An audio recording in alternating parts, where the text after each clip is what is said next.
101.9 FM on K275BS Missoula.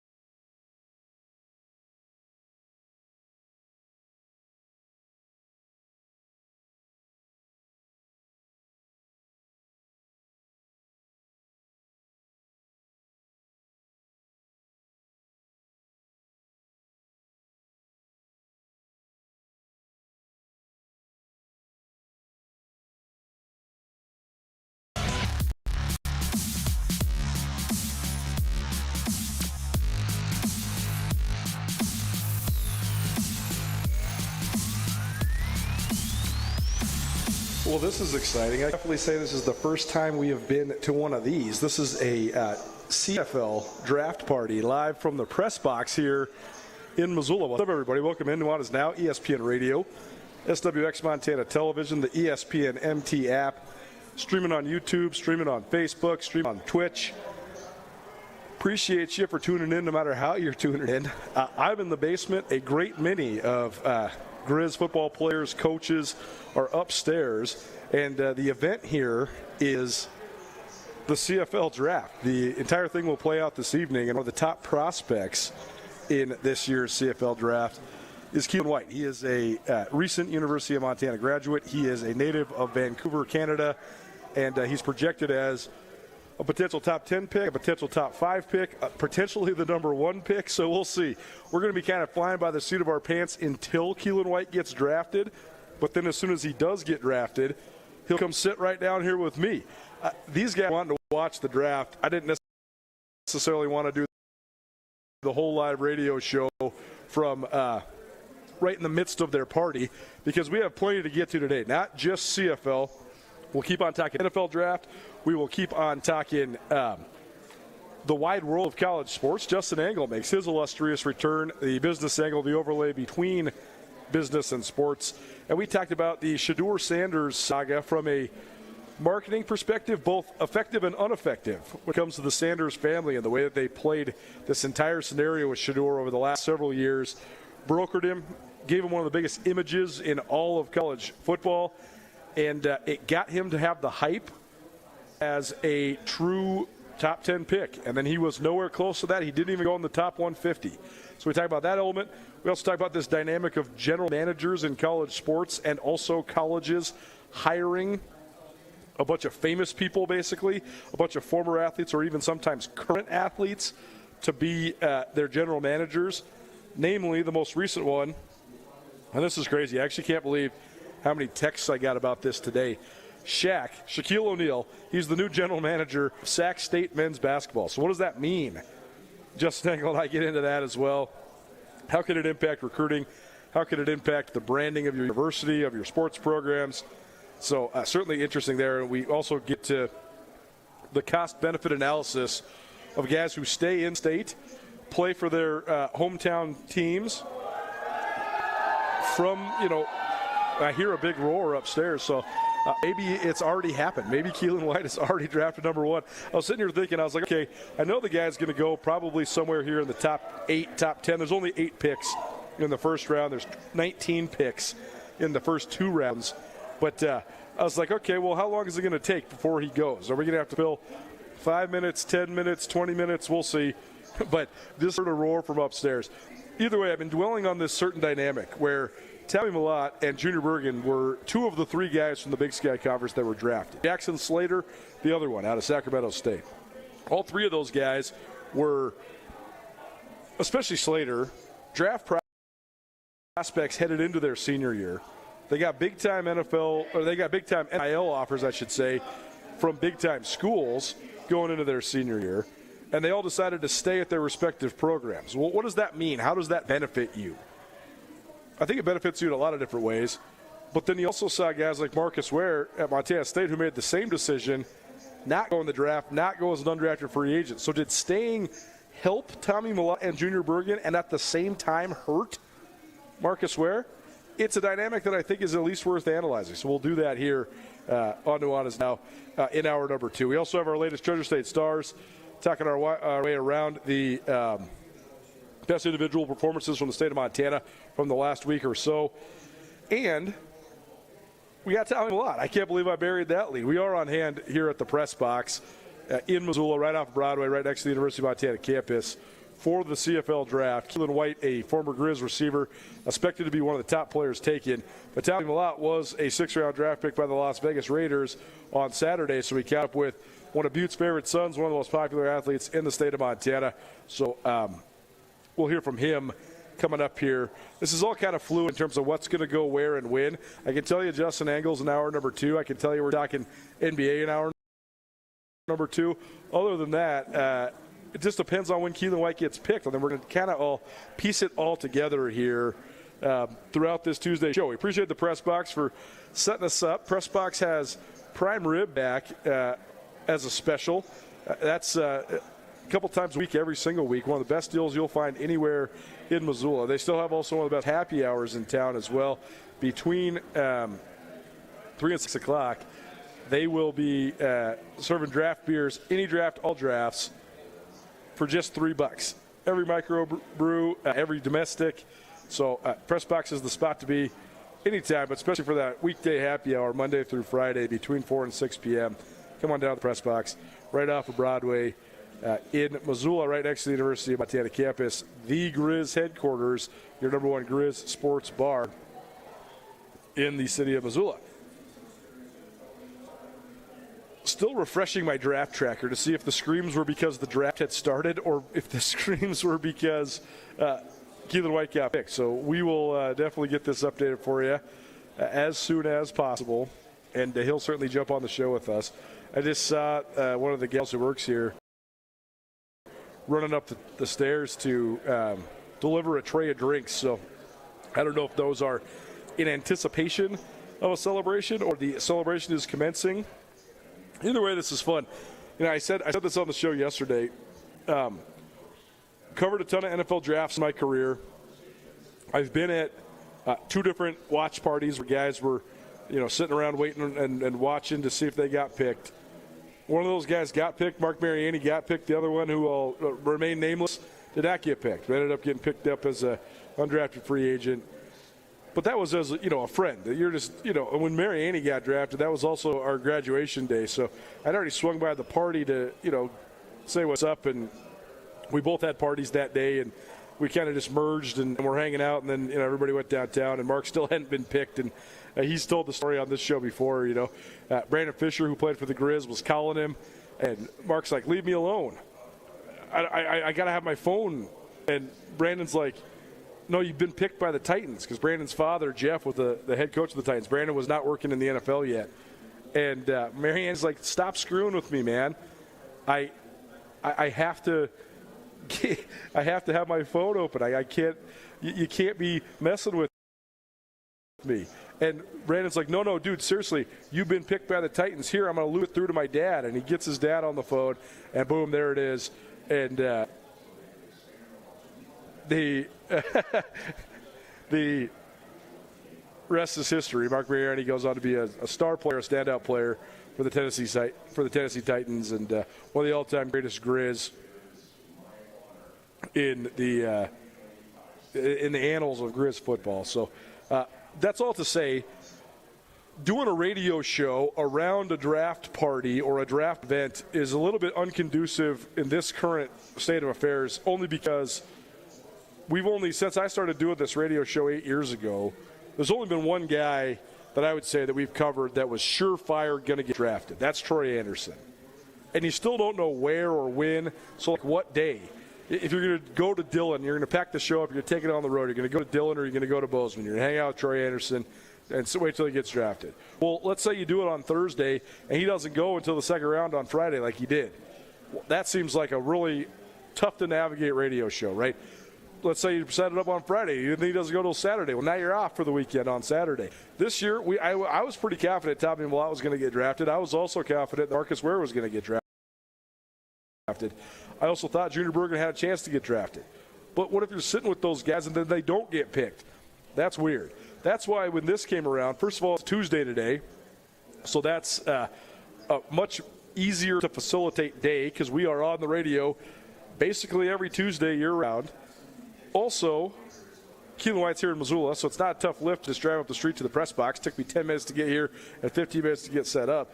Mostly it's because he's going to get drafted. Like, he is going to be a pick in the CFL draft. So we're just here to get his direct reaction for this. And it's just a cool deal. If you haven't followed along with the story, he is from Vancouver, British Columbia, right outside Vancouver. Grew up in Canada. His dad played in the CFL for an amount of time. And he was sort of a diamond in the rough that came to the Grizzlies. He sent out his film to all these various different schools. Didn't get hardly any interest. It's really hard for Canadian guys to get recruited stateside. But he finally gets some interest from Montana, and he ends up walking on for the Grizz. Well, he quickly earned a scholarship. He quickly earned a spot in the starting lineup. So that's part of the story. He's a very prolific and very talented football player. So that earned him an opportunity just to be a professional in general. But then you also have the part where he's Canadian. And the rules, the way that they work, you have to have 8 Canadians on the field at all times in the CFL.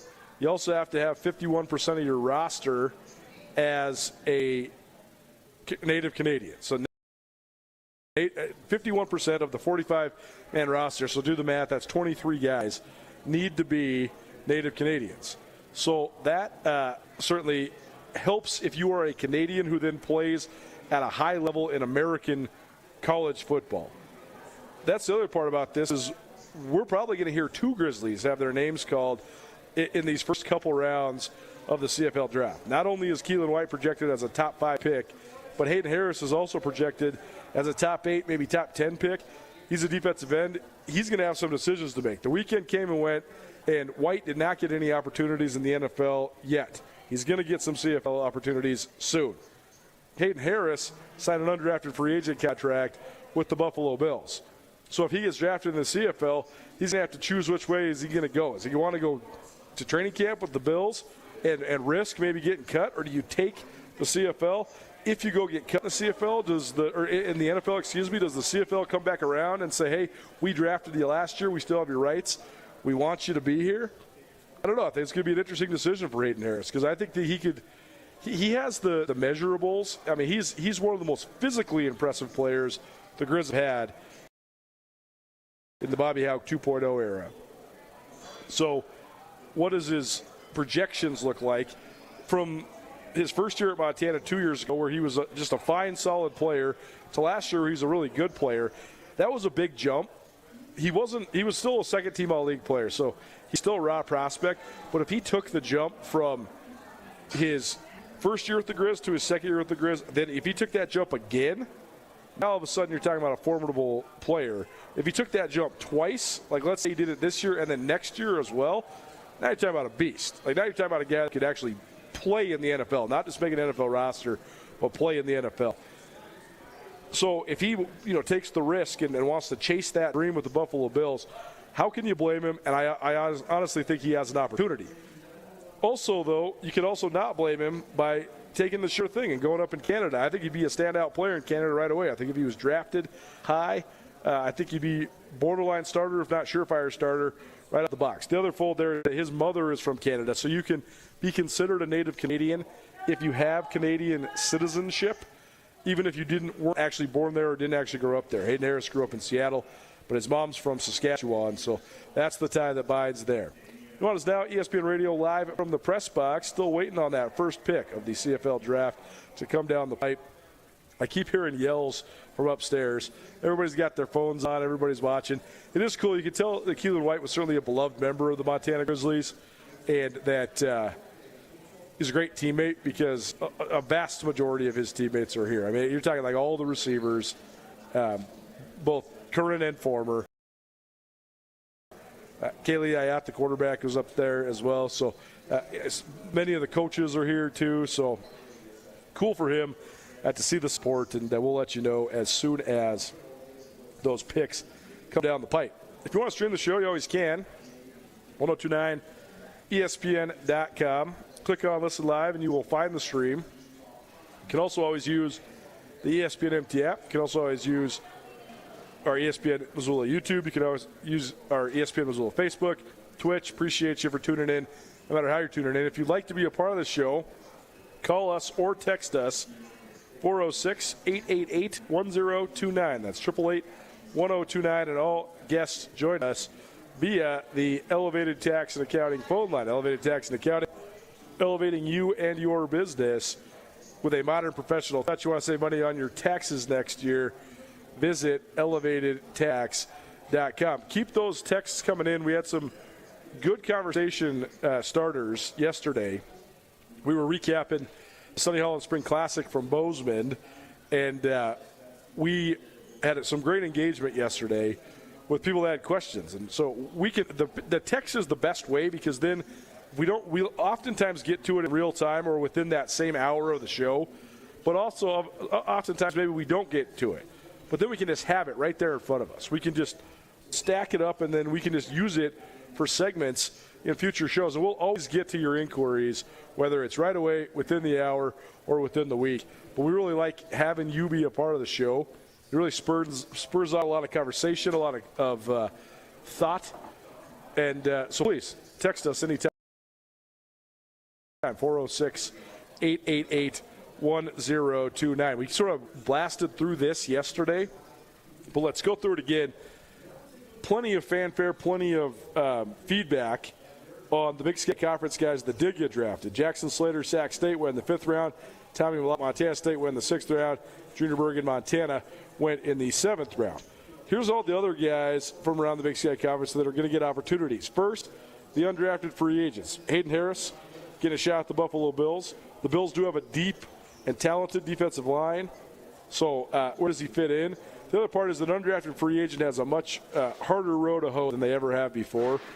Used to be that teams would bring about 70 guys to training camp, and they'd whittle it down to 53. So you were already within a pretty high percentage of getting a shot with the team. Now they bring in 95 guys, and they whittle it down to 53. So, I mean, close to half the guys that are brought into training camp are getting cut. A lot of that's because they bring in a lot of guys to see what they can have, but also to maintain health during training camp. Like, it's the notion of camp bodies, right? It's the notion of, the meat squad, so to speak. And I'm not saying that's what Hayden Harris or any of the rest of these guys are, but I do think it's a tougher road to hoe if you are an undrafted free agent than it ever has been before. That said, I do think fit matters. I don't have a really good gauge on the fit for Hayden Harris in Buffalo. They're really good on defense. They're one of the best teams in the NFL. So if he makes that team, that's an impressive feat by him. And also that means they really wanted him. And also he's going to be playing on a really talented defense. And I also don't think he's probably going to be playing a whole ton in his rookie year. But maybe he freaks out and surprises some people. We'll see. Other undrafted free agents, a trio of former Big Sky stars is going to the New England Patriots. Cal Poly edge rusher Elijah Ponder, who at one point in his Cal Poly career had a draft grade as high as in the 3rd to 4th round.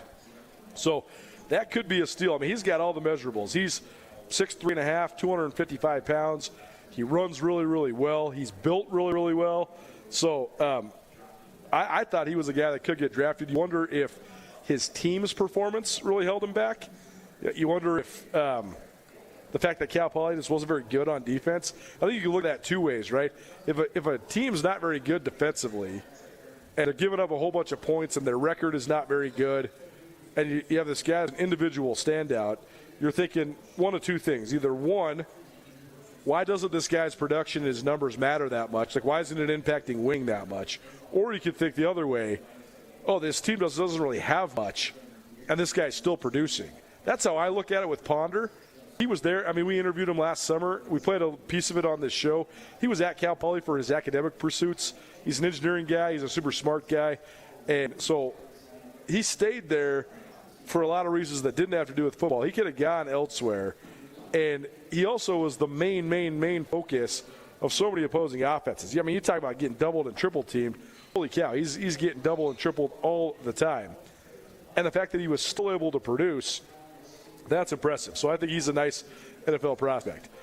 The other two guys are going to the Big Sky Conference. Eastern Washington wide receiver Efton Chisholm, who, if he didn't go to the same school as Cooper Kupp, he would have set every receiving record that they had there at Eastern Washington.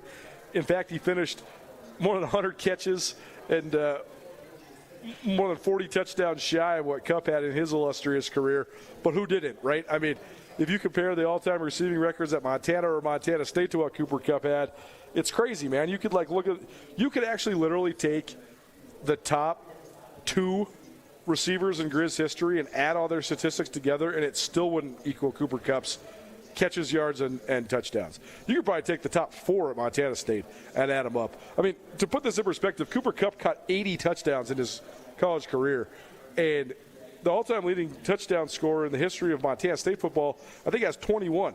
So you're talking about 4 times. I mean, Sammy Akim, our guy, friend of the show, former Grizz receiver, he's sitting upstairs. He had 29 touchdown catches in his career. That's a lot. Mark Mariani, 29 touchdown catches. That's a lot. Cooper Kupp had 80. Think of that. He had almost 3 times as many as Mark Mariani.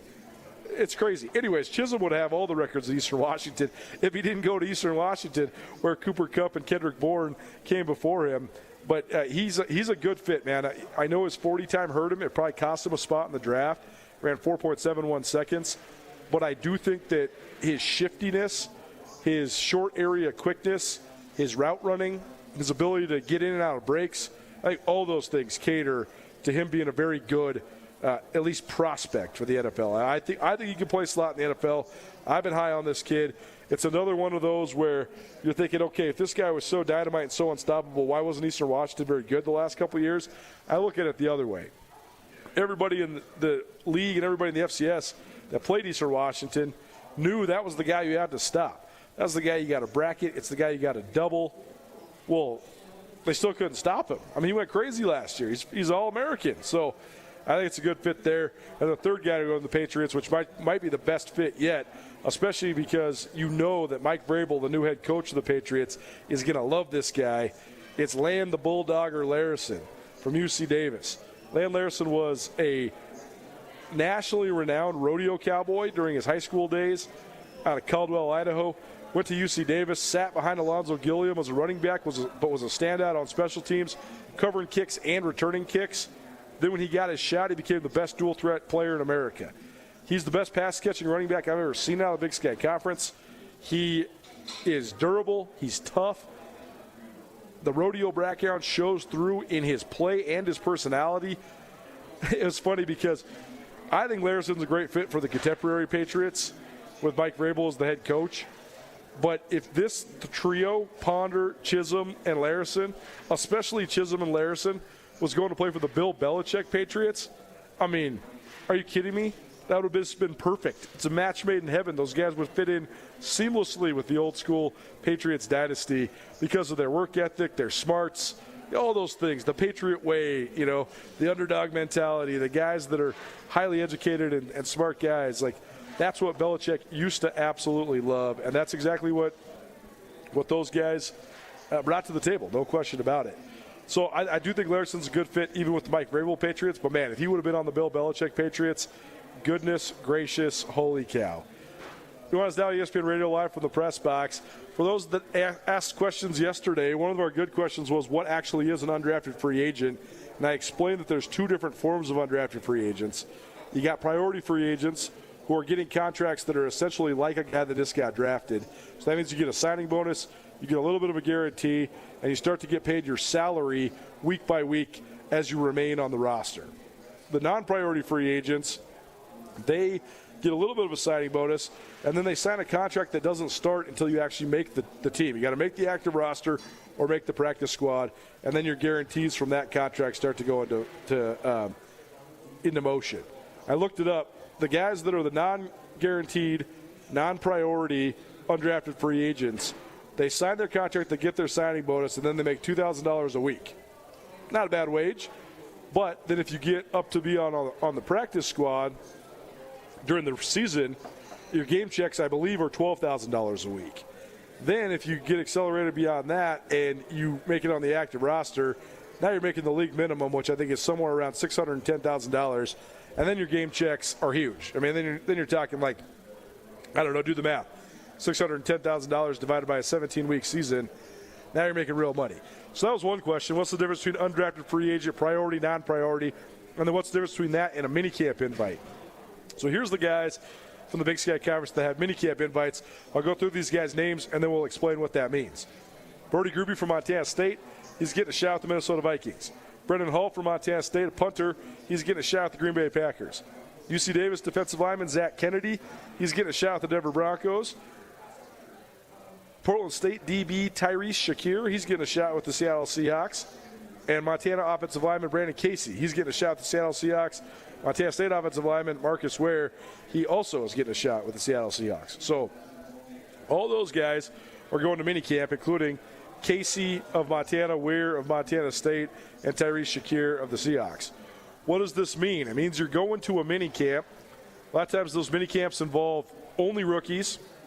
Sometimes those minicamps involve rookies also with veteran players or maybe guys that are sort of fringe on the roster. It's not going to be any of your veterans. It's not going to be any of your TJ Watts or George Kittles or Justin Jeffersons or anything like that. It's going to be mid-level guys, fringe guys, guys that are probably going to have to battle for their roster spot in the upcoming training camp, and then a whole bunch of rookies. Is it impossible to make a team from a minicamp? No, but it's certainly more difficult. You're going to have to make it out of the minicamp and get invited to OTAs. Then you're going to have to make it out of OTAs, and you have to get invited to training camp. And then once you're in training camp, you're still one of 95 guys on a roster that's going to be cut down to 53. So it's a tough way to go. It's not an easy path. The one thing is, though, if you ball out at one of these mini camps and maybe you don't get invited to that team's training camp, you still might get invited to another team's training camp. So this is way better than having no shot at all. This gives you a shot, no question about it, and that's all you could ask for. I did think personally that Grebe, Brendan Hall, and Marcus Ware would all certainly get undrafted free agent shots. I thought they all tested well. I thought they all tested actually tremendously well enough to get opportunities, and that did not come to fruition. So that's the analysis of the fit of all of this. I do think that Land Larson to the Patriots is the best fit out of the Big Sky Conference. Oh, the other guy we got to mention is Idaho defensive back Tommy McCormick. He's going to the New York Giants. He was an undrafted free agent. I can't speak in terms of what the Giants' defensive depth is on the back end. Watching McCormick, he's a solid player, good player. I think he's going to have to take a huge step forward to be able to make an active NFL roster. So, but I don't know. Maybe the Giants need big time at that position. I can't really give you a solid evaluation of Hayden Harris with the Bills until I actually see it live and in person. I can't give you that big of an evaluation with Tommy McCormick to the Giants. Ponder, I do think, is an NFL athlete out of Cal Poly. How's he fit with the Patriots? We'll see. But I do think Land Larson from UC Davis is your number one best fit for all of those different undrafted free agents. The guys that are going to Seattle to minicamp, I don't know what the future holds for them, but I do think if any of them can get into training camp, I think Seattle's a good spot. I know it's not the Pete Carroll days anymore. It's the Mike McDonald days, but they still have always had soft spot for FCS guys. We've seen a lot of FCS guys, a lot of guys from Montana make their way there. I also do know, because our guy Blake Hempstead, one of our contributors at Skyline Sports, he is a big-time Seahawks fan, and he says the Seahawks are a mess on the offensive line. So maybe Brandon Casey or Marcus Ware or both can fill a need. So a lot is TBD, but those are the guys as of right now that are getting shots. Nuanez Now, ESPN Radio, live from the press box, on hand for the CFL draft, and still waiting to see what the fate might hold for Keelan White. I can tell you right now, he's not the number 1 or number 2 overall pick, but he's going to get drafted soon. Damian Alford from Utah, a wide receiver, 6'6", 211. He goes number 1 overall to the Calgary Stampeders. And then Devin Viersuk of Windsor. As we say, this is perfect timing, actually, since we're up against it. But I believe Keelan White just went in the draft. As you can hear the crowd erupting. I hope people can hear that through my headset. But we're live at the press box, and Keelan White, I believe, just got drafted into the CFL. So here's what we're going to do. We're going to take a break. We'll come back. I'll confirm that with him, and hopefully we'll have Keelan White sitting right next to me here at the press box. CFL draft here live from the press box. You're listening to Nuanez Now, 102.9 ESPN Missoula. Winter State University of Montana football is a way of life. Lithia Ford has long been a proud sponsor of Grizz football, and Lithia Ford of Missoula is thrilled to have several of the best Montana football seniors driving the best trucks in Montana. Aspen Sound is the premier car audio and accessory shop in Montana. Aspen Sound makes sure the boys are riding in style with tinted windows and state-of-the-art stereo systems. There's always a party in Montana. Whether you're going to a concert, a wedding, or a football game, the Montana Party Bus will get you there. Skyline Sports and ESPN MT cover the Big Sky with more depth than anyone. Check out SkylineSportsMT.com and tune in to Nuanez Now on 1029 ESPN Missoula every day. My Montana Roots and Wear Your Roots clothing is your go-to spot for the most unique and comfortable lifestyle clothing you'll find anywhere. And get your custom t-shirts to support your favorite player. From 5 local businesses who love Montana, best of luck to the Grizz as they pursue another Big Sky Conference championship.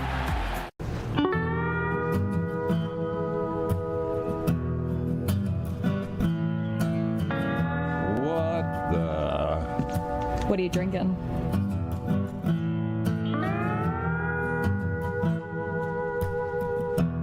I think I'll have a 56.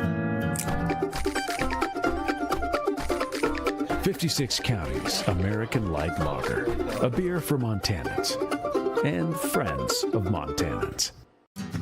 Access to Montana's great backyard is the best part of being a Grizzly. At the University of Montana, our classrooms are the mountain peaks, river valleys, and never-ending plains of the Big Sky country. We provide students with the hands-on training to protect and enjoy hunting, conservation, and stewardship. UM launches the careers of outdoor leaders so that they can protect our traditions and ensure they are passed down for future generations. Because what's made in Montana is remaking the world. What is a jewelry design center? JDC is a family-owned business with deep roots in Montana. Why Montana? Because this community made us family, made us artisans, made us believe in love, made us hometown heroes. Because this community made us shine. Why Montana? Because Montana is home. At the Stone of Accord, our liquor store has an extensive selection of Irish whiskeys, wine, and local spirits. We also have exciting events daily, and our complimentary beverages are always served with a smile. The Stone of Accord, Irish fare with Montana flair, restaurant, liquor store, and casino. Bring the whole family to the Stone of Accord for a wonderful brunch. From traditional comfort food to eclectic specials, there's something for everyone to enjoy. And it wouldn't be a proper Missoula brunch without an Irish coffee and a mimosa. The Stone of Accord, Irish fare with Montana flair, restaurant, liquor store, and casino. ESPN Missoula Sports Center. A storming comeback brought Montana men's tennis a historic conference title over the weekend. Hello, I'm Andrew Houghton. On Saturday in Phoenix, the Grizzlies beat number 1 seed Northern Arizona 4-2, coming back from a 2-0 deficit to clinch their first Big Sky title since 2014 and only the second in program history. At 19-6 overall, the Grizzlies extended their program record for wins in a season and now advance to the NCAA tournament. With the Big Sky title on the line Saturday, the number 1 seeded Lumberjacks got off to a quick start by winning the doubles point and the first singles match of the day. But after junior Baltasar Riguer Nordas got the Grizz on the board with a 6-3, 6-4 straight set win on court 2, the rest of the match was all Montana. Freshman Moritz Lezak bounced back from a second set loss to win the third set and take his match, and when fellow freshman Duncan McCall also recorded a 3-set win, the Grizzlies were suddenly on top 3-2 and 1 win away from the title. Junior Tom Bittner, a first-team all-conference selection, clinched the match on court 1, outdueling NAU's Big Sky MVP Danny Torres in a tense 6-7, 6-2, 7-5 3-set win to hand the Grizz their historic victory. Bittner was named tournament MVP for Montana. The Grizzlies will play Texas, the number 3 team in the country, in Austin in the first round of the NCAA tournament next weekend.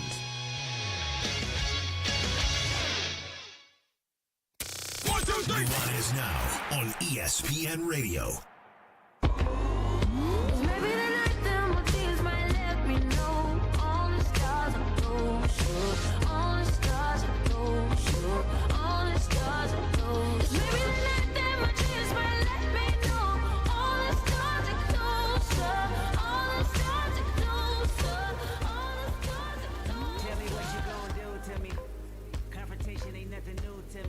Welcome back. Nuanez Now, ESPN Radio. Celebration is on upstairs at the press box.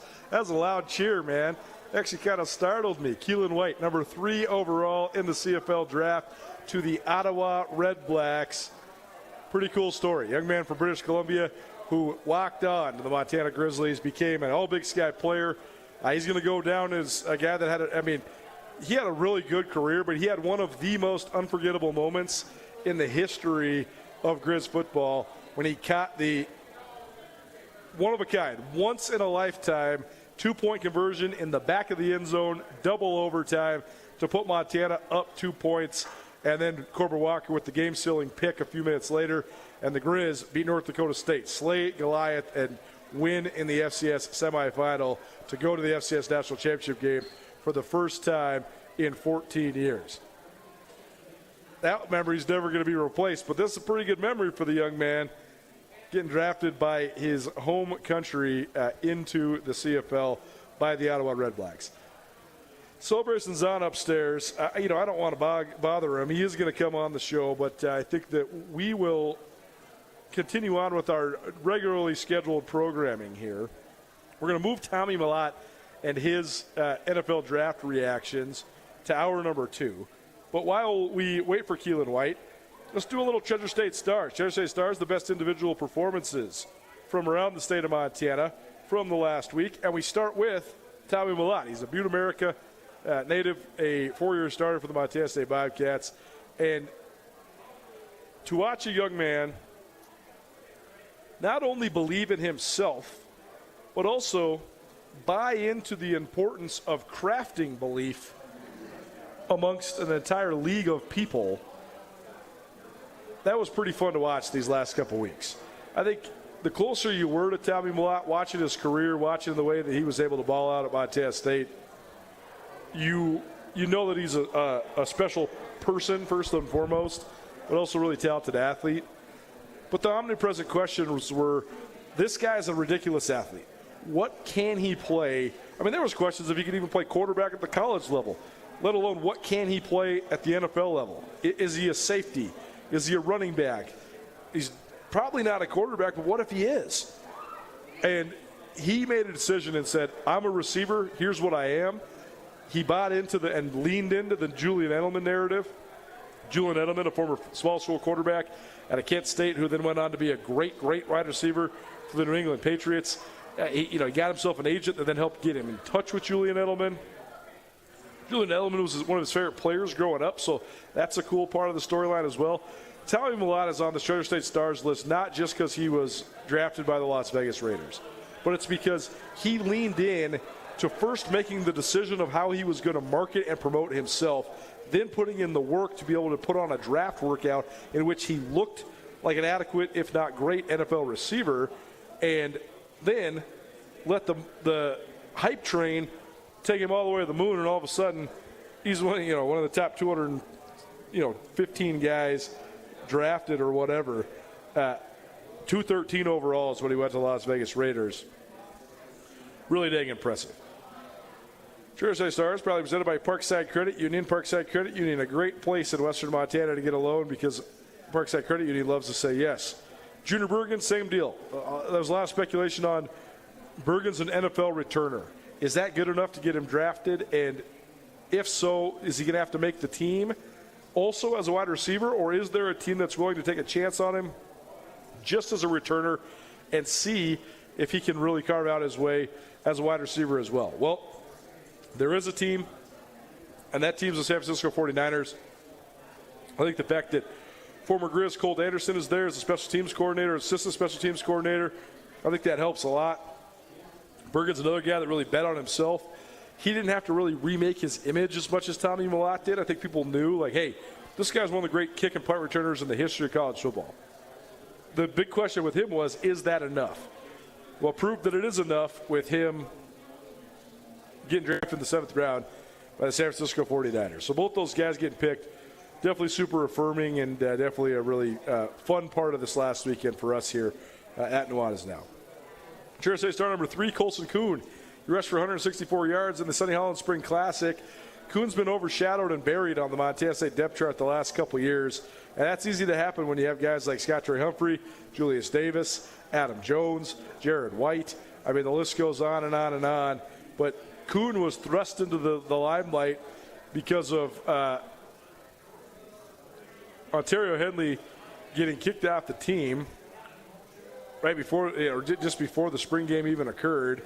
And then everybody else in the running backs room for the Cats, other than Jared White, being hurt. Julius Davis was out. Adam Jones was out. So Kuhn had to shoulder the load, and he looked like a guy that could get him through a game for sure. I mean, he had 24 carries. He was good between the tackles. He showed great burst. He finished runs. So I think he's a guy that certainly can have an impact. Church State star number 4, Carson Williams. It was fun having him on the show yesterday. It was his Nuanez Now debut. He's a defensive back for Montana State, but he had 2 picks in the spring game. Affable guy, funny guy, confident, no doubt, definitely ready for the moment, and it was fun hearing from him. Church State star number 5, Maddie Todorovic. She broke another school record at Helena High, and she has, last time I counted, I think 4 of the top marks in the state in track and field. She is the anchor of everything that Helena High is doing as they pursue yet another Class AA girls track championship. Maddie Todorovic is bound for Baylor, and there's a reason why. She is lights out. She's as good of a sprinter, as good of a hurdler, as good of a horizontal jumper, and as good of a high jumper as there is in the state of Montana. She's going to make a run at her older sister Logan's all-class long jump record. She could be in the mix for the high jump record as well. So certainly it's a super fun dynamic to watch her and watch the dominance of the Helena High girls track team and to see the premier athletes they've been pumping out. Logan's at Baylor. They also sent Kylie Hartnett to Utah. Odessa Zentz is at Northern Arizona. So they've had some premier athletes there at Helena High over these last couple of years, and that's how you build a dynasty. Church State star number 6, Peyton Wing. He's a linebacker for Portland State. He was a second-team All-League player last year. If he was on a better defense, he probably would have been first-team All-League. One of the most productive players in the conference. 93 tackles, 7.5 tackles for loss. Why are we highlighting a guy from Portland State? Well, he's on his way to Montana. It's a late addition in the transfer portal. I actually think it could be one of Montana's biggest additions in the transfer portal. I think based on his ability to play in the Big Sky, his ability to thrive in the Big Sky, plus his skill set, plus his athleticism, he's a dude. He is a really, really good player. I think he fits the 3-3-5 defense that Montana runs really well, and I don't think that's always the case. So I think it's big time for Montana to get Peyton Wing out of the transfer portal.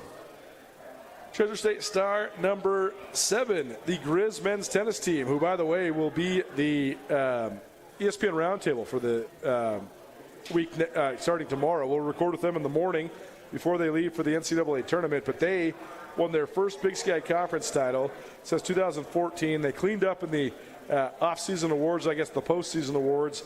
Jason Brown was named the co-coach of the year. The Conrad native's done a great job. He's one of my favorite guys to talk to. Just a really, really down-to-earth guy that has got a lot of smarts.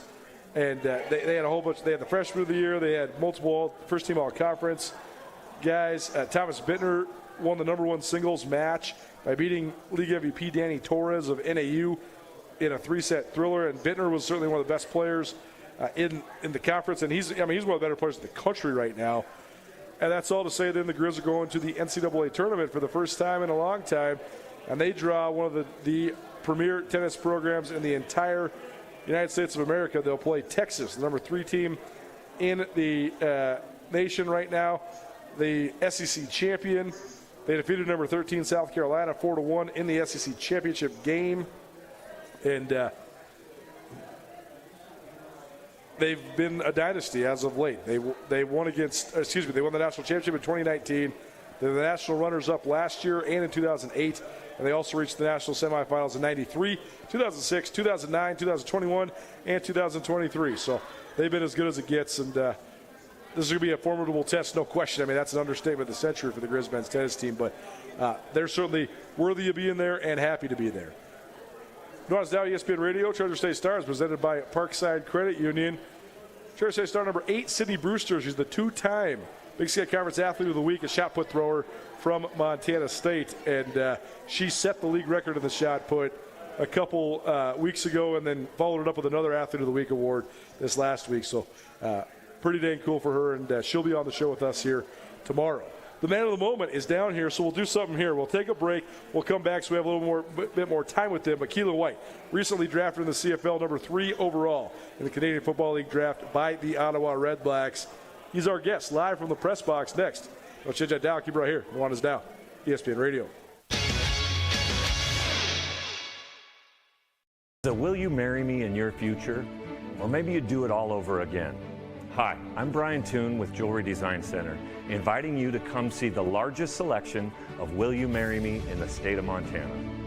The brightest diamonds of every shape and size, unique settings built to last, and skilled jewelers on site offering free sizing and maintenance for life, because that's how long we want to be your jeweler. Jewelry Design Center in Missoula, on Brooks, across from the Montana Club.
When you buy tires at Les Schwab, you're getting more than just tires. You're getting America's best tire warranty, 60-day satisfaction guarantee, no hassle road hazard protection, and free maintenance for the life of your tires. So if something happens to your tire on the road, we'll fix it, or we'll replace it, no questions asked. Other places make you pay extra for that kind of protection, but at Les Schwab, it's included with every set of tires, because more warranty means less worry, and nobody stands by their tires like Les Schwab. Get more from Les.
Nuanez Now on 102.9 ESPN Missoula.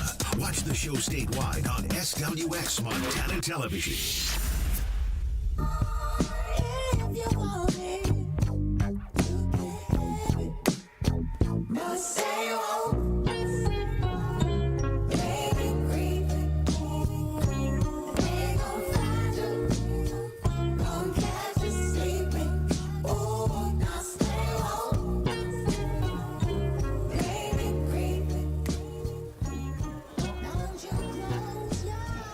Welcome back. Nuanez Now, ESPN Radio, SWX Montana Television, and the ESPN MT app. Keelan White coming up here on Nuanez Now, but his phone just rang.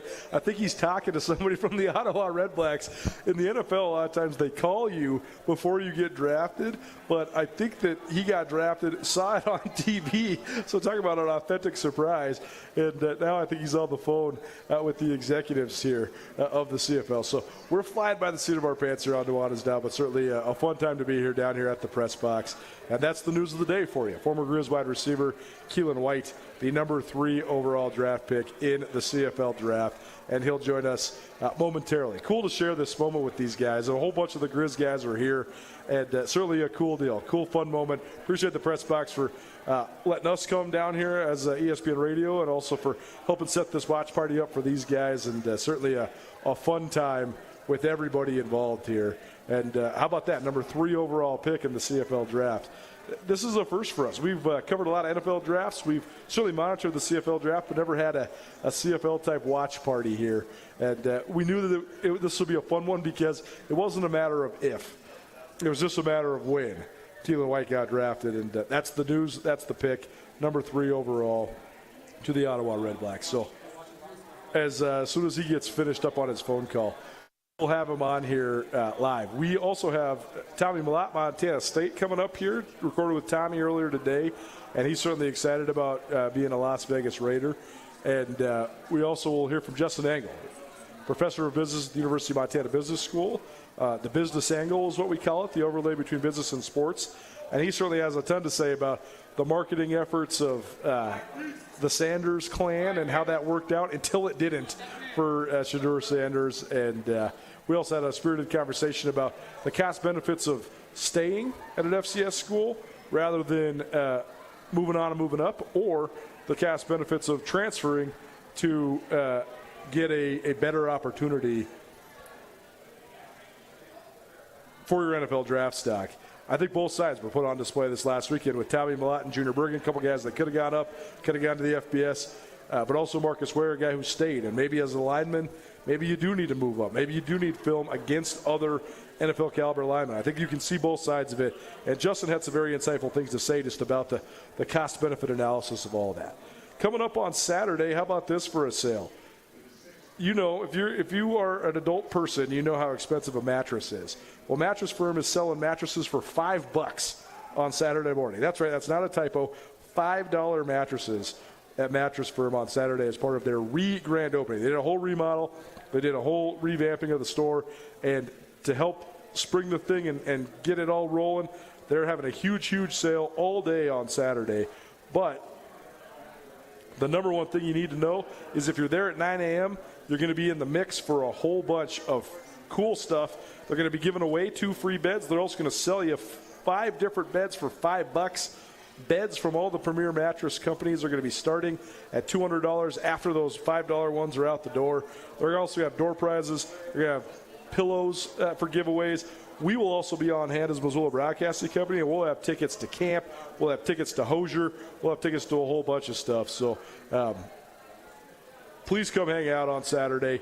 You're not going to find any better deals than at Mattress Firm's grand opening. Mattress Firm located on Reserve Street. It's kitty corner from Costco, right across the street from Lowe's. You better get there early, though, if you want some of these great deals. It's Nuanez Now, ESPN Radio, SWX Montana Television, and the ESPN MT app coming to you live from the press box here, right next to the University of Montana campus. It's actually really busy right now at the University of Montana campus, even though spring sports are just about wrapping, because the Grizz tennis team just got back from Arizona, where they were down there for the Big Sky Conference Championships, took home the Big Sky Conference title in thrilling fashion. The championship match against previously undefeated Northern Arizona was really fun to watch. And those guys will join us on the show tomorrow, where they're going to record early before then they do a little workout before they head to the NCAA tournament. So that'll be fun to hear from Jason Brown and whatever players he brings by the studio. But tonight is the all-academic banquet for the Grizz athletic department. So anybody and everybody with more than a 3.0, which right now in Grizz athletics is a heck of a lot of people, they'll be having an awards banquet. Everybody that has the right GPA gets invited, and then they give away all their various awards for the year, their team award and you know, top performances and all that sort of stuff. So it's sort of a culmination of the athletic and academic year. And once tennis is over for the Grizz football team, then we'll have track, and then all of a sudden it'll be a wrap on everything. Man, you're like a celebrity. How many texts and calls you got in the last couple of minutes? No, that was the offensive coordinator you just got drafted, so you're allowed to be busy. Keelan White joining us live here on Nuanez Now, ESPN Radio. We are live from the press box. So this is interesting. We didn't know how this was going to go. You guys were all here about 3:30, and you knew you were going to get picked probably, but when is it going to happen? And then it seemed like the beginning of the draft was a little slower than maybe people expected. So I'm sitting down here, I'm thinking, okay, maybe he'll get drafted sometime around 4:15, 4:30. Not so much, more like 4:45. And you found out when it hit the TV, right? Yeah. So give me your direct reaction. Boom, it pops up. Keelan White, Montana. That must be a thrill. Yeah, I mean, I knew I was going to go early. I just didn't know when. And, I mean, when Hamilton didn't pick me, I knew that after having conversations with my agent that I knew it was either going to be Ottawa at 3 or Montreal at 5 because Saskatchewan at 4 didn't need a receiver. So, but I mean, I thought they were going to call me first. So I was sitting there, and when they were like, all right, here's the commissioner with the pick, and I was like, oh, they didn't call me yet. So I was like, I guess it's not Ottawa. And then all of a sudden they picked me, so I was just shocked. But yeah. Well, so you've been in touch with these teams throughout the process, certainly, and now you just got off the phone with the offensive coordinator. So what can you tell us about the fit? Ottawa Redblacks, one of the newer teams in the CFL, but have you ever been to Ottawa, first of all, as a guy from BC? Yeah, I've been to Ottawa once, yeah, but that was pretty much it, just visiting there.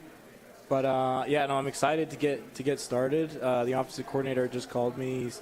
He's gonna send me the playbook here soon, and he's really going to get me prepared for it so I can he kind of wants to plug and play me anywhere I can, any spot. So, yeah, I'm excited to get going. Keelan White joining us here on Nuanez Now, ESPN Radio, former Grizz wide receiver, now number 3 overall pick in the CFL draft by the Ottawa Redblacks. You guys have run a pro-style offense here at Montana last couple of years, but now you're going to be adjusting to a Canadian-style offense. So what's similar, do you think, that you can translate from what you've learned here at Montana? What's different? What sort of things do you have to add to your game here? It's similar, just the guys I'm going against. It's a lot of FCS competition up there in the CFL. Sure. So I'll be kind of used to that. Difference, obviously, you got an extra guy. So you got an extra. I mean, it's going to be the same, really play wise, but I mean, there's an extra guy, there's an extra receiver, and there's an extra DB. So you kind of got to navigate around that. A lot more zone coverage. So you got to be a lot smarter, and I mean, I think that fits into my game well because I play with a really high football IQ, so I could fit in with the IQ part of it there. So yeah, I'm just excited to get going. It's been interesting to watch the evolution of Grizz football since Bobby Houck came back. I covered him his first round as the head coach at Montana, and now I've covered him the duration of his second round. Yeah. I tease him sometimes that some of the practice stuff looks exactly the same as it did 20 years ago. Yeah. But watching the receivers has always been one of the most fascinating parts because since 2.0 has started, you guys have been the hardest working group on the team. You could tell that's been instilled in the culture of the room, and so much of that's because of Brett Pease. I know he's upstairs. Yeah. So how much do you think just having a demanding coach like that has coached so many guys that have gotten to a high level pushed you forward? Oh, it's really helped a lot. Yeah, I mean, I attribute most of my success to him and. Thanks, Coach. There he goes. There he goes. Brett Pease on the way out the door. And, I mean, yeah, he's just having that demanding, that attention to detail. Like, it's the little things that matter and make you great. Like, you could have all the talent in the world, but if you don't do the little things right, you're not going to really get anywhere. So he's having that coach that's demanding of that standard is really helpful for development. Sometimes during fall camp, I just follow the receivers around. I know he's working with the entire offense now, but when he was the receivers coach, man, it's just so funny to watch. Yeah. Especially with the young guys, because they don't understand. Like, I know they don't understand that you are getting. He's going to be hard on everybody on every rep period. He's never going to tell you, man, great job, perfect rep, ever. And they're like all ready to cry. Yeah, I tell the young guys all the time because when they struggle or they're having a tough time or they're down because Coach Pease is yelling at me, I always tell them, I say, hey, you listen to the first thing that comes out of his mouth and the last thing. Everything in between doesn't really matter that much. It's not about how he's saying it. Listen to what he's saying. No doubt. And it proves from the pudding, right? He makes everybody better. Yeah. Well, how about just the turnout here? I mean, you get a chance to see a whole bunch of your, I guess now, former teammates or contemporaries. They're all on hand to support you. That must mean a lot to you. Yeah, it's awesome being surrounded by family and friends, former teammates. Just the support is really means a lot to me. Yeah, so it's grateful to have this space to have them around. Well, we had you on the show last week sort of previewing this whole thing, and then we sort of came up with this idea that maybe we should do this, and so we appreciate you letting us be a part of this. Yeah, but of course. Last thing for you, because we are kind of up against it here. Yeah. The process that you just went through, it takes so much sacrifice. It's such a difficult one. And I'm sure you've always dreamed about this moment. But now to have it become a reality, has it really sunk in yet? Not yet, actually. But, I mean, it was a shock when I got picked. And, I mean, it hasn't really sunk in fully. But, I mean, after talking to the offensive coordinator and, kind of he's fired up to get going. And now I'm fired up to get going. So I'm just excited to get it started, really. Yeah, well, it's going to be super fun. I was looking this up. Ottawa Red Blacks start preseason May 24th. So you're going to be a busy guy. You got about a month to get ready. Yeah, so I got about 10 days before I report, and nice. then we're into camp, and then, preseason games. So anything you got to get in Missoula before you get out of there? You going to go eat anywhere in particular? Or are you going to do a Missoula activity before you hit the road? Before I leave? Yeah, I mean, I might have to go to Laughing Grizzly for breakfast tomorrow as the one last hurrah. Yep. And, I don't know, just enjoying my time here. I got to stay working, so I got to hit the field a couple times, maybe use that indoor one last time. Before, I mean, there's no indoors in Canada, so I got to get prepared for the cold. Yeah, no doubt. Well, Keelan White, number 3 overall pick by the Ottawa Red Blacks in the Canadian Football League draft, live here on Nuanez Now from the press box. Thanks for doing it, man. Yeah, thank you. Thanks Congratulations, for having me. man. Awesome. We'll be back on the other side. We'll keep on talking NFL draft. We will also talk a whole bunch of other dynamics, including the concept of famous athletes being general managers in college sports. Shaq's headed to the Big Sky Conference. Yes, that Shaq at Sacramento State. Does it actually mean anything? We'll discuss that with Justin Angle as well. Don't change that dial. Hour number 2, Nuanez Now coming at you. It's 102.9 ESPN Radio. At Shields, we're anglers, endlessly seeking and refining techniques. We're hunters and storytellers because we've been out there. We're experts that put products and gear to the test so we can share that knowledge with you. At Shields, we understand your outdoor journey and the path you're on because we walk it too, every step of the way. Shields, right there with you.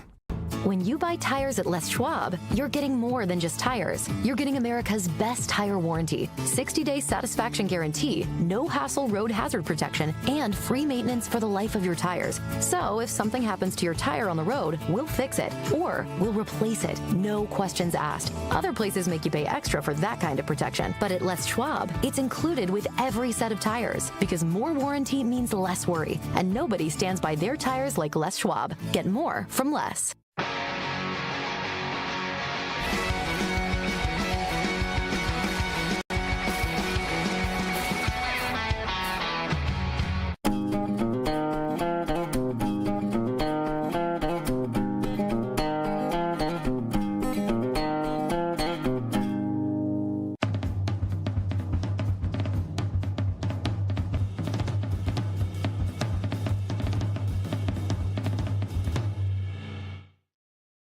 Family to the Stone of Accord for a wonderful brunch. From traditional comfort food to eclectic specials, there's something for everyone to enjoy. And it wouldn't be a proper Missoula brunch without an Irish coffee and a mimosa. The Stone of Accord, Irish fare with Montana flair. Restaurant, liquor store, and casino.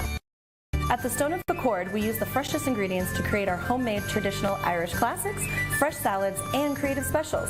Come enjoy our warm, family-friendly atmosphere. The Stone of Accord, Irish fare with Montana flair. Restaurant, liquor store, and casino. For 20 years, there's been a sound that's helped define Missoula. A sound as unique as the people who call this place home. The Trail 1033. We're grateful. We're honored. We remain true to the community and true to the music. Tune in for the celebration. Tune in for the party. Tune in for the next 20 years. We can hardly wait. I can't wait. The Trail 1033. Mattresses Remodel Grand Opening Event this Saturday, May 3rd. It's all about the five. 5 mattresses will be sold for just $5. This is going to be a great event with door prizes, giveaways, free coffee, snacks, mattresses starting at $199, and buy one, get one free on select mattresses. Savings on all top brands. Mattress Room is going loco and will give away 2 beds for free. Remodel Grand Opening Event starting at 9 a.m. only this Saturday, May 3rd at 2995 North Reserve Street. Where it's easy to get a great night's sleep. For Western Montana, KKVU HD3 Stevensville and 102.9 FM on K275BS Missoula. This is Nuanez Now on 102.9 ESPN Radio Missoula. Something about you beautiful. I just want you to know you're my favorite girl.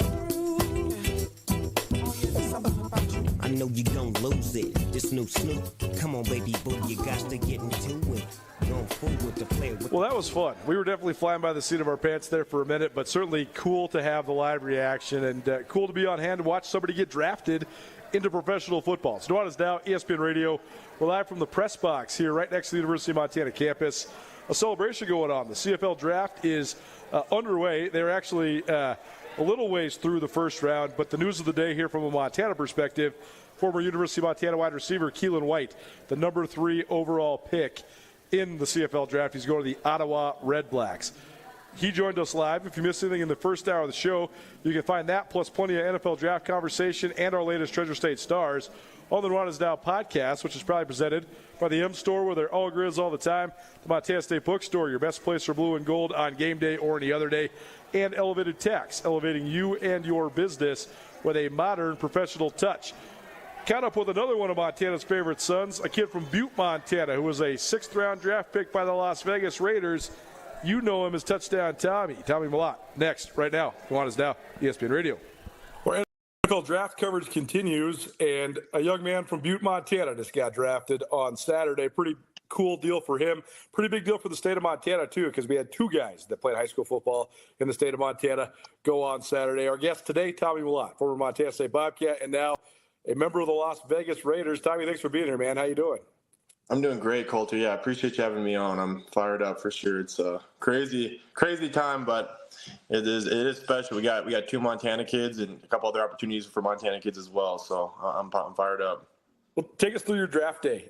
What was it like? Where were you at? I'm sure you're surrounded by family, but probably stressful, exciting all at the same time. So just take us through just the lead up to when you got picked, and then just tell us the story when your phone rang. Yeah, I went back to Butte the morning of the draft. Got started at 10 o'clock. So, headed over there in the morning, got everything kind of situated. I'm already kind of starting to move out, so I can have all my stuff back at my parents' house, and then I can pack up from there and bring everything I need to down to Vegas for the mini camp and OTAs and all that stuff. So, I just kind of filed all that stuff back into my into the house, and then we just sat down and started watching. My girlfriend's family, they were able to make it down from Great Falls. My sister Haley came in from Billings. Abby's over here in Bozeman with me as well, and so she came back. And then I had 2 of my college roommates and friends that made it over there, and a couple of high school coaches.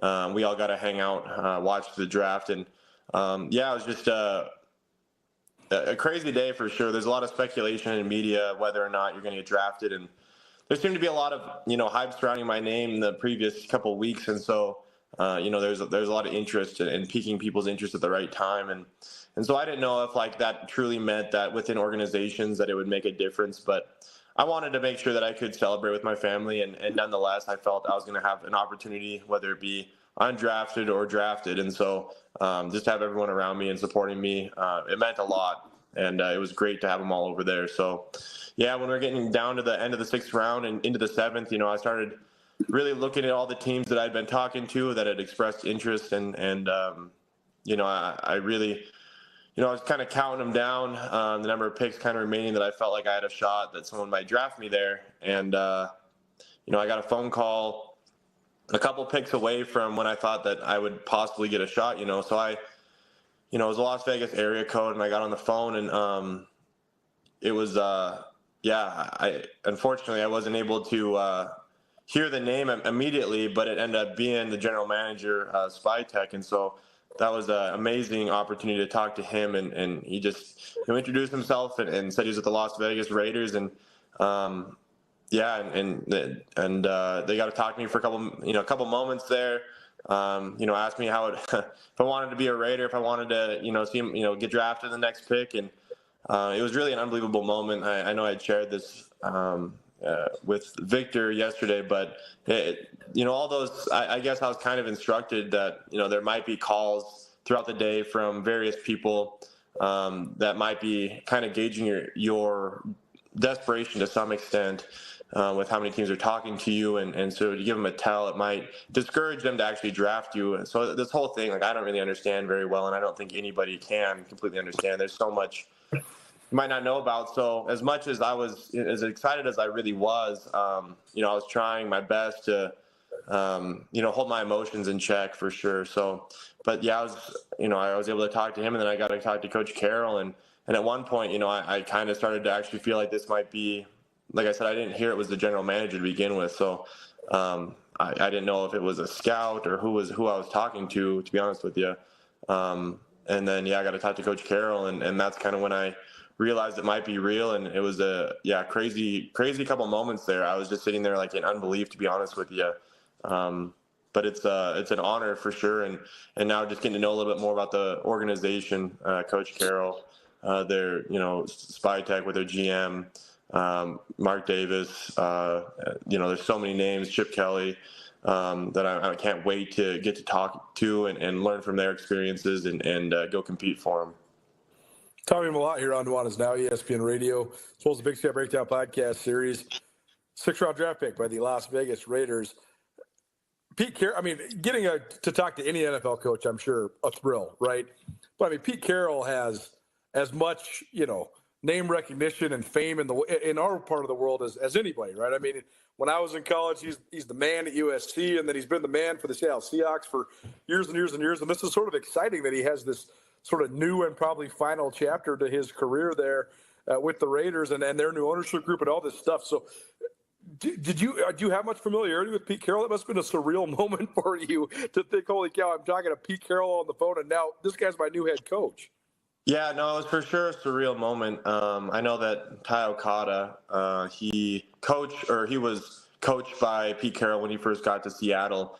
And, talking to him, he loved him. And everyone I've ever talked to that has had any sort of relationship with him, whether that, mostly distance, but a distant relationship, they all loved him. So I really can't wait to get there. I know competition's a big thing for him.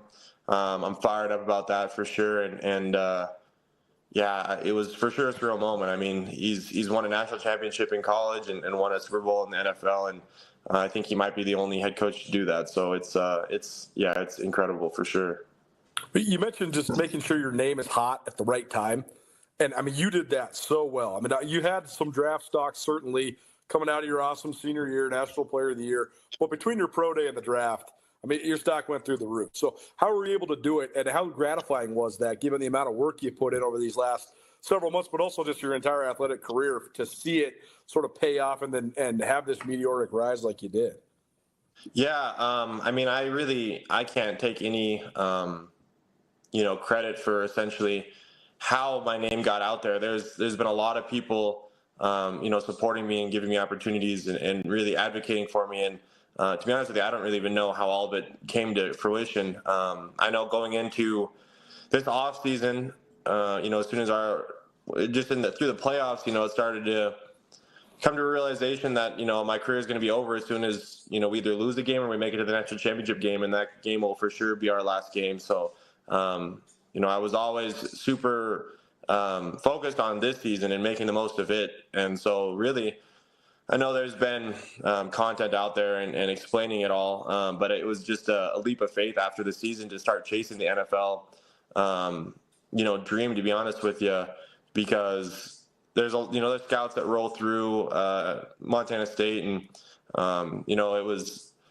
there's people that reach out to you for training facilities, and there's a ton of agents that probably reach out to you guys, years in advance when they're sophomores, juniors, trying to get all that stuff organized. And there just wasn't a whole lot of hype surrounding my name, I think, to some extent, without that vision of possibly being more of a utility guy on offense and making a position change possibly as well, and a special teams guy for certain with a quarterback, that people just don't really see that very easily. So, I definitely believed in myself, and I knew that, in a certain offense with a certain system, there's for sure a ton of opportunities that I could. I'm a huge asset to a team in that way. And I just started training.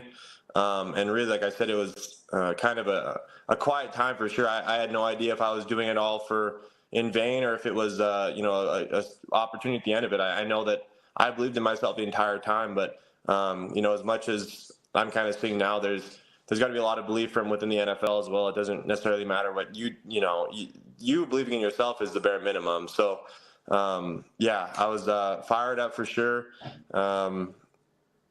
When, after the pro day and I was able to perform the way that I did, and with it being so late, a lot of teams are already in their war rooms and not really paying attention to those final days. And, also they had Colorado's pro day the same day. So you just don't know how, your name will get out there when it's so late. And so with all the media and advertisement that I was getting at that point, I know it has made a difference without a doubt. Now that I look back, and it was really just a blessing and great opportunity for sure. Well, last thing for you, because I know you got another meeting coming up. So just what's this next little while look like for you? I'm sure you got some training camp or OTAs or something like that coming up. And how do you sort of continue to build and get better? Because like you say, this has been sort of a fresh start for you, so to speak, relearning a position. I know you played some receiver your freshman year, but sort of relearning a spot and trying to master it. So individually, how do you continue to improve? And what's the next couple months between now and when training camp, fall camp opens for you look like for you? Yeah, so it's a quick turnaround for sure. There's mini camps that start this Thursday and next Thursday, and for rookie mini camp specifically. So I'll be heading down to Vegas middle of next week to get rolling down there, start learning. I'll start learning a little bit here and there of the offense and of their teams, just schematically, and the position change. I've done everything I possibly can, to be honest with you, to put myself in a great position to really start learning it. I know that it's going to be quite a process, and so I've obviously made sure to prep myself in every way I possibly can to make sure I'm conditioned, I'm fast, I'm agile, strong, all those things. So when I get down there, I'm a malleable piece to start shaping, and I'll be. All my intention will go towards that, until I hear otherwise, and until I get an opportunity. So, I'm fired up for it. I know that I've always played quarterback, but I think that, the best traits that I, showed at quarterback was my mind, one, but also just, playmaking ability when the ball's in your hand and movement, I suppose. And so there's a lot of things that come very natural. But there's a lot of details within the wide receiver room that I'll certainly have to dial in, but I'm very excited for it. Do you hope your locker's next to Cam Miller or as far away from Cam Miller as possible? Yeah, no, I look forward to getting to know him for sure. I think that whatever the situation it is, I'm sure that we're both FCS guys. And so, as much as we've been competitors this entire time, I'm sure we'll kind of gravitate towards each other just because we're familiar with each other for sure. So, and I know if I'll be playing receiver, I'll be getting as many catches as I possibly can, and I'll be getting on him. So I'm excited for it. That's funny. When Brock Coyle got picked up by the 49ers years ago, J.P. Flynn from the Cats, so those guys were Cat Grizz rivals their whole lives. Their lockers are right next to each other. They're looking at each other like, I don't know about this guy. And then they become best friends, and they go through the whole thing together. So, yeah, exactly. I know Ty's he was in that exact same situation. So with O'Connell, yeah, totally. With Patrick O'Connell. So I know that they've built a good relationship now. So it's funny how that stuff works, but yeah, you always see. Well, awesome, man. Well, congratulations, Tommy Malott here on Nuanez Now, ESPN Radio. From our perspective, this is great for us because we use Vegas as our hub, so I will definitely see you. We already got a plan to come to a preseason game, so go get them, and this won't be the last time we talk, but thanks so much for doing it today. Great. Yeah, thanks, Colter. I appreciate you. Appreciate Tommy Malott for giving us some time. On Saturday, huge sale going on at Mattress Firm, $5 beds. 5 beds are going to be sold for $5 a piece. You got to be there by 9 a.m., though, to get entered in. First people in the doors will have a chance to win all sorts of door prizes, so check out Mattress Firm's grand opening. They remodeled the whole thing. Mattress Firm, located on Reserve Street across from Lowe's and Costco. Go check out their $5 bed sale, 9 a.m. on Saturday. We'll keep on rolling. Justin Engel, Business Angle, next. Keep it right here. Nuanez Now, ESPN Radio. Mattresses remodel grand opening. For 20 years, there's been a sound that's helped define Missoula. A sound as unique as the people who call this place home. The Trail 1033. We're grateful. We're honored. We remain true to the community and true to the music. Tune in for the celebration. Tune in for the party. Tune in for the next 20 years. We can hardly wait. I can't wait. The Trail 1033. Mattresser's remodel grand opening event this Saturday, May 3rd. It's all about the five. Five mattresses will be sold for just $5. This is going to be a great event with door prizes, giveaways, free coffee, snacks, mattresses starting at $199, and buy one, get one free on select mattresses. Savings on all top brands. Mattress Room is going loco and will give away 2 beds for free. Remodeled grand opening event starting at 9 a.m. only this Saturday, May 3rd at 2995 North Reserve Street. Where it's easy to get a great night's sleep.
Nuanez Now on ESPN Radio. I killed another man today. Shot him in his back as he ran away. Then I blew up his hut with a hand grenade. Cut his wife throat and she put her hands to pray. Just 5 more dogs, then we can get a soccer ball. That's when my Welcome back. Nuanez Now, ESPN Radio. Caught up with an old friend with a whole bunch of great new insight. Got takes. Good. Our NFL draft coverage continues. We're down the University of Montana campus at Studio 49, Gallagher Business Building. We're getting close to the end for you, my friend. I know. I got one more class tomorrow. Nice. And then I got some cleanup work. And, it feels like it's coming to a close all of a sudden. All of a sudden. Well, that's good. Justin Angle here on Nuanez Now. It's the business angle here on 102.9 ESPN Radio, SWX Montana Television, the ESPN MT app. They got us on YouTube. They got us on Facebook. They got us on Twitch. We're everywhere now. Oh, my gosh. Wow. It's like new age, right? I guess so. Not just a radio show. No. I only have a face for radio, so this is really troublesome. Well, this is good because this is, we are still, since we were in Studio 49, you're just listening to the audio of this. Maybe we'll bring some video stuff down here. This is actually a slick setup. This is something worth showing off, I'd say. It absolutely is. Donated to us by Michelle and Lauren Hansen, who incidentally are sponsoring a new exhibit at the MAMAC. Oh, nice. You should all check out. It's Yeah. it's 19 under 39, featuring young artists Cool. from Montana. So I just went to it last week, and it is spectacular. Oh, very cool. Very, well, definitely engage in the arts. It's good for your brain. Everybody that says there's nothing to do, well, you're just not looking hard enough. Just go find something to do. I promise there's something to do. So the NFL Draft primary storyline, centered upon which has been basically the number one storyline in college football for the last several years, and that is the Sanders family, Deion Sanders, Shedeur Sanders. And I was really thinking about this because when Shedeur Sanders didn't go in the top 10, and then he didn't go in the first round, and then he doesn't go in the second or the third, and all of a sudden it's the third day of the draft before he finally gets drafted. all the analysts were arguing, well, is this because of the pressure of Deion? Is this because teams don't want to draft this guy because they think he's going to be a distraction? Or if you draft this guy, your coach is automatically on the hot seat because Deion's going to want to come coach him? Or do you not draft him because he's never played for a coach in the history of his life except his dad? I can see all of that. But a couple brave NFL executives came out on the record yesterday, and they went on the record with their names, and they said, hey, this is the opposite of that. In the public's mind and in the draft analyst's mind, this guy was a first-round pick because of the marketing that his father did. Mm-hmm. He isn't, and he never was. This isn't a miss. He got drafted exactly where his talent level resides, but the world thinks that he got somehow overlooked or screwed because of all these other factors when it probably, I don't know. I just think this might be the biggest affirmation I've seen yet. If it turns out that Shedeur Sanders is just an average to below average NFL quarterback, is not an impact player, this might actually be the biggest affirmation to how strong the NFL scouting process actually is, and also just the affirmation of the notion that if you are good enough, they will figure out a way to take you, and if you're not, they won't. So I'm going to try. You trade in the business of hot takes, so I'll line up a hot analogy for you here. And that is, remember a few weeks ago we had Liberation Day, where the administration rolled out all these tariffs on all these countries all around the world, including 145% tariff on China. And the markets went into chaos. Yes. And stock markets go up and down. They go up and down frequently. Politicians don't often panic when stock markets go up and down. Right. But what happened was the 10-year Treasury started to tank. Yes. Right? And what that means is that investors around the world had lost faith in investing in the U.S. government. The full faith and credit of the United States government was under threat. And so when the 10-year yield starts to increase, it starts to be more difficult for us to finance our debt. A lot of things become more difficult in the way the government operates. And what happened? That's when President Trump blinked on the tariffs and said, everything's on hold for 90 days. Sure. Right? So the 10-year Treasury was the adult in the room. Similar, the NFL draft was the adult in the room. It's very good. It's a great analogy. The second that the marketing campaign collided with reality set in, and Shedeur Sanders was a fifth-round pick. Right. I don't know if that analogy applies, but it feels similar to the logic you were portraying. It definitely does. And then on the flip side, there's a lot of people that are grumbling and saying, well, this is why you don't want overbearing parents. This is why you don't want... And I would actually argue it's on the other side that Deion Sanders' support and propping up and marketing of his kid actually worked all the way until the 11 and a half hour, almost right to the end. Because, Mel Kiper had him as the number one quarterback on his board. The marketing did sell people that are widely well respected in the industry that are draft prognosticators. So, and you wonder too, how much audience capture is at play. This felt like, the fact that we're talking about it at the head of this, no question. Is there any other scenario where we'd be talking about a fifth round draft? Never. Pick? No. I was trying to think of even any other quarterbacks that went in the fifth round ever. I can't think of anybody that's like a comparable example. But this story kind of made itself, it developed its own sense of gravity. It did. Right? It was like a story, and then it was a story that talking about the story became the story, and then questioning the story became the story, and now we're caught in this feedback loop of hot takes among sports commentators, and here we are. Here we are. And it's so crazy. And that's the other thought I was thinking was one of the thesis of this segment is that the NFL is like this unimpeachable downhill train that no matter what they do, they're just still winning. And even this is like this controversial thing where this poor kid, he's getting prank called. People are that story was really sad. Oh, that infuriated me. Yeah. It turns out that the kid that did that, his father is an NFL coach. Right. And he stole the number. They set off like a notepad, but maybe out of his phone. I don't know. That's wild. Yeah, and I don't want to condone or excuse that, but the media environment we live in, it just creates these perverse incentives for really bad behavior. And, no doubt. You're seeing instances of that, unfortunately. No doubt. But either way, all I kept thinking while this is all playing out was, I do feel bad for Shedeur Sanders in a certain element. Also, they created this environment for themselves, but the NFL just continues to win because now they have this dominant storyline.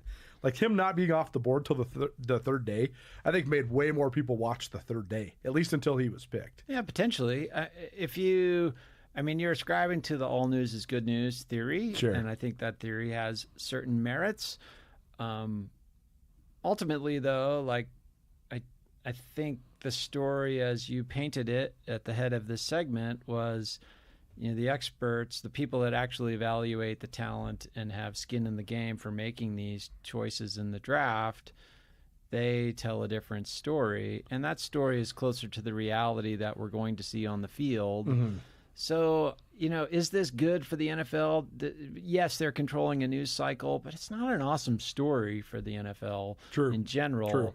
It's not quite like an example. It's not quite like a Ray Rice story being bad for the NFL, but I don't know that this is great. Although at the same time, it's like I don't pay a ton of attention to NBA basketball, but I do pay attention during the playoffs. Sure. And it took a lot of clicks to find a playoff game score on the ESPN app. When I was just sorting through stories about who said what about Shedeur Sanders. Yeah, that's a good point.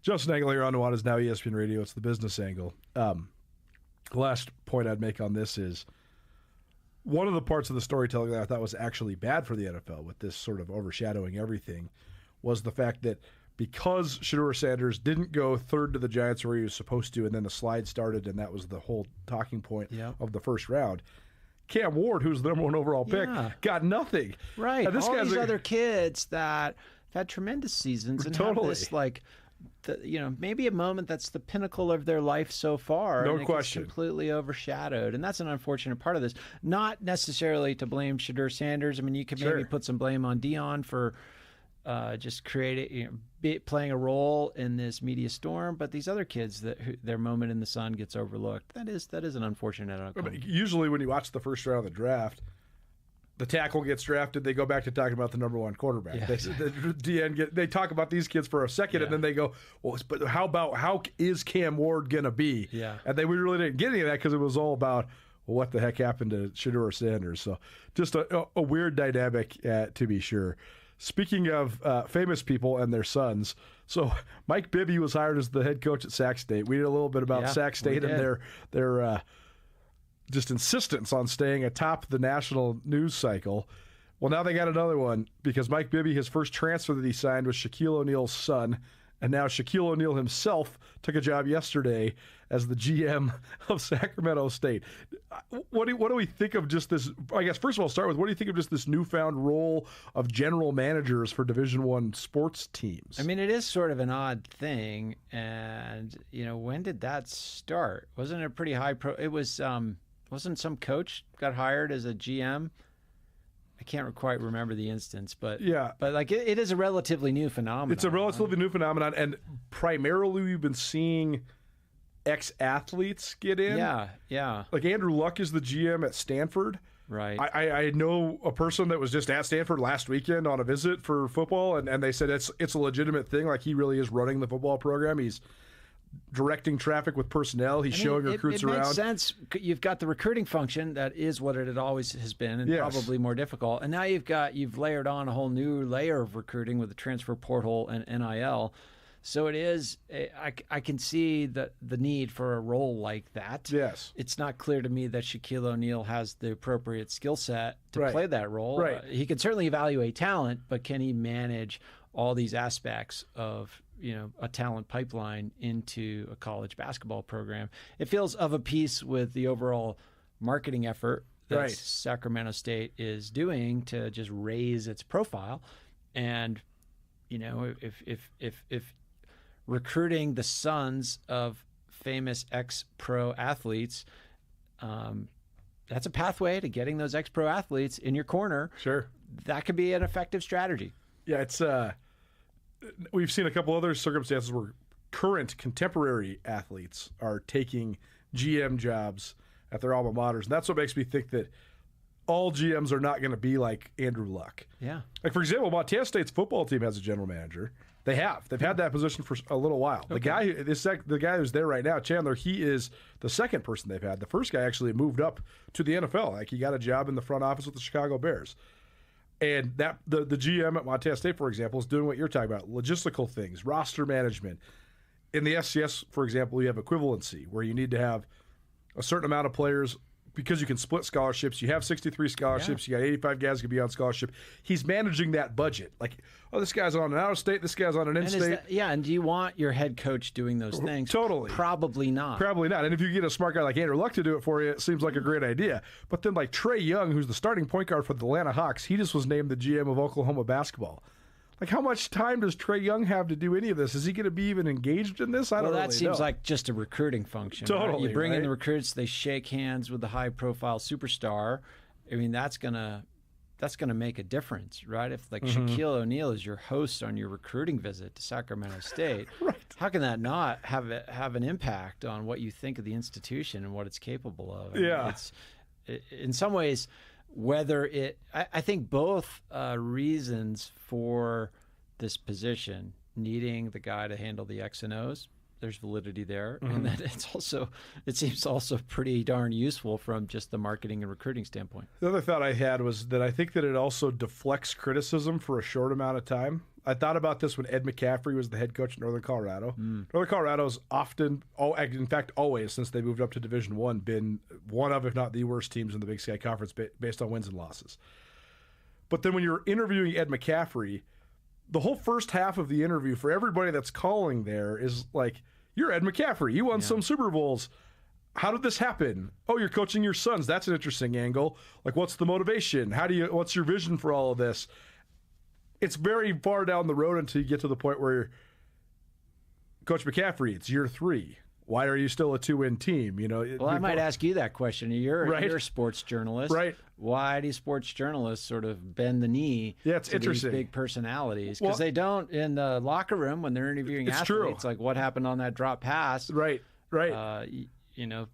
But to the extent it's true that attention and scrutiny is being deflected, why do you think it is? Are journalists failing at their job in these instances? Well, I think that when there's a new coach or a new person in a new position, I believe that no matter what the prowess of that person is, the story of how they got there and what they want to do with that position is a part of the story. Sure. I think it's just more sort of shocking or perplexing or something when it's Shaquille O'Neal rather. You know what I mean? Like when the new coordinator at Montana is the guy that was at Colorado Mines, like, oh, how'd you climb the ladder? How'd you go from D2 to here? It's pretty linear. It's not like crazy. When you're like Shaquille O'Neal, you made $500 million in the NBA and you're the spokesman for every product on the planet and you have a job currently on inside the NBA. So why this? Yeah. That's an interesting deal. I do always try to get away from like the Chris Farley, Paul McCartney, Saturday Night Live interview. Like, you're Paul McCartney. What's that like? Exactly. That's not what you want to be doing, right? I mean, like, when the first time I interviewed Mike Bibby, which that will certainly happen, as now he's a head coach in the Big Sky Conference. Let's get him on the show. No doubt. Let me be starstruck on your behalf. Totally. Like, how'd you get here? What's Sacramento State basketball mean to you? But then I'm also going to just straight up ask him, like, what gives you the thought that you can be a head coach at the Division I level when you've never been a head coach? Like, tell me why you think you're qualified for this job. I want somebody to come in and ask Shaquille O'Neal in the first interview if he thinks the ref gave Game 6 to the Lakers back in 1996 instead of the Kings. Right. Was the Western Conference Finals rigged? And was the fix in? Did you three-peat because of some nefarious things? I mean, that every Sacramento person wants to hear the true answer to that question. No doubt they do, and every LA person does as well. Well, actually, maybe they don't want to know the real answer in LA. The business angle here on Nuanez Now, ESPN Radio. Okay, so back to the NFL draft. This is something I've been weighing in my mind quite heavily. There's a lot of thought about the costs and the benefits of staying or going when you're a superstar player at the FCS level. You and I have talked about this quite a bit on this segment. Tommy Millott at Montana State, Junior Bergen at Montana, they both had big offers to go elsewhere, and they didn't. They stayed. They also they're each respectively the highest paid NIL athletes on their respective campuses. Part of that's just because they were on the forefront of it. They were like the first guys to get the deals, and they were the best, most recognizable players on their teams at the time. And that dedication to stay paid off in them both getting drafted in the NFL draft. Then you have Marcus Ware, who's another Montana-made guy from Billings. He was the highest graded draft prospect in the Big Sky Conference, an offensive lineman, and he stays, and he doesn't get drafted. He also doesn't even get a free agent contract. He's going to have to go to minicamp and make his way with the Seattle Seahawks. Two of his contemporaries, Rush Reimer and Sebastian Valdez, each former Bobcats that transferred last year. Reimer went to Cal. Valdez went to Washington. They do get undrafted free agent contracts. So I don't think either one of these scenarios proves one way is better than the other, but I did think it's interesting. Like if you were to make a bumper sticker or a flyer for why you should stay, you put Tommy Millott on it or Junior Bergen. If you're going to make a T-shirt about why you should go, you put Marcus Ware on it. Yeah. I just think it's a really, you can see just sort of both scenarios that exist for these prospects right now in small school football. I think we need more data. I think this is sort of trying to draw conclusions from anecdotes, but there's maybe something here. A couple things that I think of, like it's always nice to be at the top of a list. Doesn't really matter what that list is, but like people like being at the top of a list. That sort of is a signal of something, and we probably draw some incorrect conclusions. But, that probably works in some people's favor. I think if you look at quarterback and, wide receiver, kick return specialist, those are more high variance positions. They're harder to predict success at the pro level. Whereas linemen, I think it's probably easier to predict success. And so, you might, as a pro talent scout, take a flyer on somebody who's high risk, high return in a high skill position versus, burning one of those spots or contracts on a less variance position like a lineman. That's sort of the story that I'd make from the data or those anecdotes as you painted it. No question. And I think that when you're talking about specifically skill guys, return guys, so much of the projection of them is their measurables, way more than their film. Like Tommy Millott was one of the fastest guys in the country during his pro day. Right. That's what got him drafted. Yeah. You can talk about all his whole body of work and where he played and all that. It's not what got him drafted. He ran a 4.39. That's what got him drafted. Mm-hmm. And Junior Bergen is this tiny little guy who did 19 reps on the bench press and still was elite fast. That's what got him drafted, was his measurables, his testing. I love your point, because we've talked about this already on the show this week, but I hadn't thought about that part of it, the variance or lack of variance for linemen. If you're a lineman in the SEC, all your film is against guys that are also getting drafted. Yeah, you're being matched up against it's like a realistic job preview in every tape that you create. Well, you watch Marcus Ware's film, you got to go to watch when they played New Mexico and North Dakota State and South Dakota State, and that's it, to find matchups of him going against NFL guys. If you're Will Collins at LSU, who's the number 4 overall pick by the Patriots, you just have to watch you can watch from the beginning of his career to the end, and you see 50 NFL guys that he went against. It's a good point. I hadn't thought about that.